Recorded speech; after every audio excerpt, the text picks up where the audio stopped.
आज आपली रेसिपी आहे सुजी बोंडा. म्हणजे रव्यापासून आपण भजी बनवणार आहोत. बोंड्यासारखी याला सुजी बोंडा म्हणतात. खाण्यासाठी एकदम अप्रतिम लागतो. अगदी बाहेरून कुरकुरीत आणि आतून सॉफ्ट सोबतच आपण हिरवी चटणी बनवणार आहोत, ज्यामुळे या सुजी बोंड्याची चव एकदम जबरदस्त होणार आहे. नेहमी तेच कांद्याची भजी, बटाट्याची भजी खाऊन जर कंटाळा आला असेल तर ही एकदा बनवून बघा. बाहेरून एकदम कुरकुरीत आणि आतून एकदम सॉफ्ट अशी ही भजी आणि चवीला तर एकदम अप्रतिम लागते या हिरव्या चटणीबरोबर. तर एकदा नक्की ट्राय करून बघा. तर बनवण्यासाठी आपल्याला इथे एका बाउलमध्ये घ्यायचं आहे बारीकवाला रवा. जर बारीक नसेल तर थोडा मिक्सरमध्ये फिरून घ्या. तर इथे मी 1.5 कप रवा घेते आहे. आता मेजरमेंटसाठी तुम्ही कुठलाही कप घ्या आणि त्याने सर्व साहित्य मोजून घ्या. तर 1 आणि अर्धा हा कप असा बारीकवाला आपण रवा घेतलेला आहे. आता यामध्ये घालायचं आहे बाइंडिंगसाठी आणि कुरकुरीतपणा येण्यासाठी तांदळाचं पीठ. तर साधारण 2 मोठे चमचे इथे मी तांदळाचं पीठ घेतलेलं आहे. तांदळाचं पीठ नसेल तर मग मैदा घेतला तरी चालेल. सोबतच ना अर्धा कप आपण इथे दही घेणार आहोत. आंबट जास्त दही घेऊ नका, थोडं फ्रेश दही घ्या. आणि आता दही घालून आधी आपण पाणी न घालता मिक्स करून घ्यायचं आहे. म्हणजे किती ओलसरपणा येतो आहे ते आपल्याला कळेल. पाणी जास्त घालायचं नाही, पण आपल्याला असं घट्टसर असं हे मिश्रण हवं आहे. त्यामुळे पाणी आधी आपण घालत नाही आहोत. तर रव्यामध्ये दही चांगलं आधी आपण मिक्स करून घेतलेलं आहे. त्यानंतर आपल्याला पाण्याचा अंदाज येईल. तर आता आपण पाणी घालूया.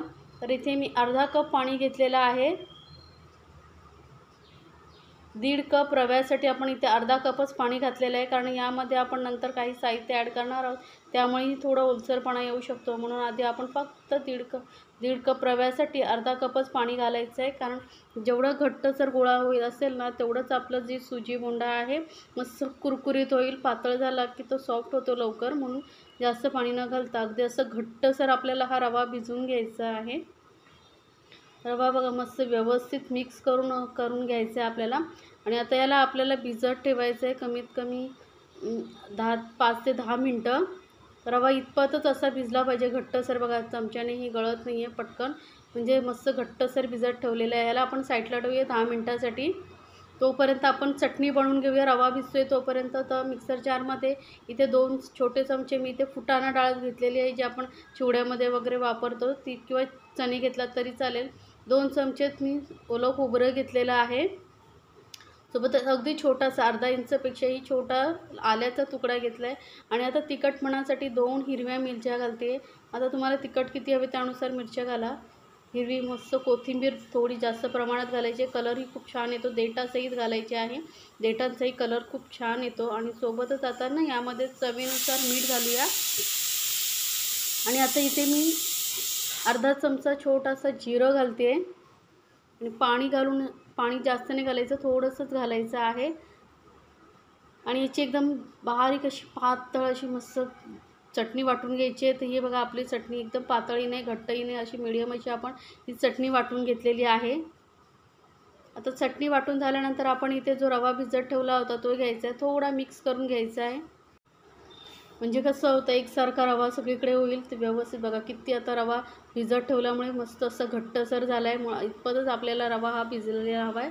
आता यामध्ये काही सामान ॲड करूया. आता इथे मी 1 मोठा कांदा बारीक चिरलेला, कोथिंबीर, आलं जरासं आणि हिरवी मिरची घेतलेली आहे. 2 हिरव्या मिरच्या बारीक कापून, थोडंसं कढीपत्त्याची पानं बारीक कापून घेतलेली आहेत. आता इथे तुम्हाला ज्या भाज्या आवडतील त्या घालू शकता. पण सुजी बोंड्यामध्ये शक्यतो ह्या नेमक्याच भाज्या कांदाच घातला जातो, त्यामुळे चव छान येते. किंवा मग तुम्हाला बारीक कापून कोबी घालायची असेल तर घालू शकता. चवीनुसार घातलेलं आहे मीठ. आणि थोडेसे चिली फ्लेक्स, जास्त नाही, फक्त अर्धा चमचा एवढे चिली फ्लेक्स घातलेले आहे. आणि पाव चमच्यापेक्षाही थोडंसं खायचा सोडा घातलेला आहे. मिक्स करून घ्यायचं. आता हे सर्व साहित्य व्यवस्थित आपण मिक्स करून घेणार आहोत. आणि यामध्ये मीठ घातलं आहे त्यामुळे थोडंसं कांद्यालाही पाणी सुटेल. आणि आता थोडंसं मिश्रण थोडंसं बघा तुम्हाला वाटेल पातळसर आहे. व्यवस्थित मिक्स करून घेतल्यानंतर हाताला पाणी लावून घ्यायचं आहे. असं पाण्याने मग ते बोंडे तेलामध्ये सोडायचे आहेत. तर बघा पाणी लावल्यामुळे हाताला मिश्रण चिकटत नाही. प्रत्येक वेळेस हाताला पाणी लावून घ्यायचं. हात ओलसर असला ना मग मिश्रण चिटकत नाही. आणि थोडेसे असे गोलसर असे आपण हे बोंडे तेलामध्ये थोड्या मोठ्या साईजचे लिंबाच्या आकाराचे सोडायचे आहेत. आता तेल ही गरम आहे चांगलं. त्याला एक बोंडा असा तेलामध्ये सोडून घ्यायचा आहे. आणि मीडियम फ्लेमवरती ना फ्राय करून घ्यायचा, म्हणजे बाहेरून कुरकुरीत आणि आतून एकदम सॉफ्ट होतात आणि गरम गरमच खाण्यासाठी मस्त लागतात. एकदम असं गोल करत बसायची गरज नाही आहे. जसं हाताने असं घेतला ना की तो आपोआप त्याला शेप येतो गोल. आणि मस्त असे कुरकुरीत होईपर्यंत आपण दोन्ही साईडने फ्राय करून घेणार आहोत. अलटून पलटून आपण हे फ्राय करून घ्यायचे आहेत एकदम मस्त असे कुरकुरीत सुजी बोंडा. तर नेहमी पकोडे, भजी, कांद्याची भजी, बटाट्याची भजी खाऊन कंटाळा आला असेल तर ही एकदा नक्की ट्राय करून बघा, तुम्हाला खूपच आवडेल. सकाळच्या नाश्त्यासाठी वगैरेही तुम्ही बनवू शकता. तर बघा मस्त असं कलर आलेला आहे. अजून आपण थोडासा वेळ थोडा हलकासा कलर अजून येईपर्यंत फ्राय करून घ्यायचा आहे दोन साईडने. असं अजून थोडासा कलर आला की आपले मस्त असे बोंडे आतूनही फ्राय होतील.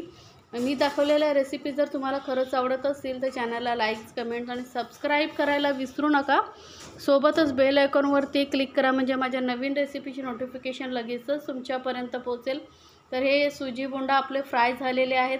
काढून घेऊया आपण प्लेटमध्ये आणि मस्त गरमागरम असे चटणीबरोबर सर्व करा आणि एन्जॉय करा आपल्या फॅमिलीसोबत. आणि मला कमेंट्समध्ये ज़रूर सांगा तुम्हाला ही रेसिपी कशी वाटली आणि दुसरी कुठली रेसिपी पाहायला आवडेल तेही मला कमेंट्समध्ये सांगा, मी नक्की बनवून दाखवेन.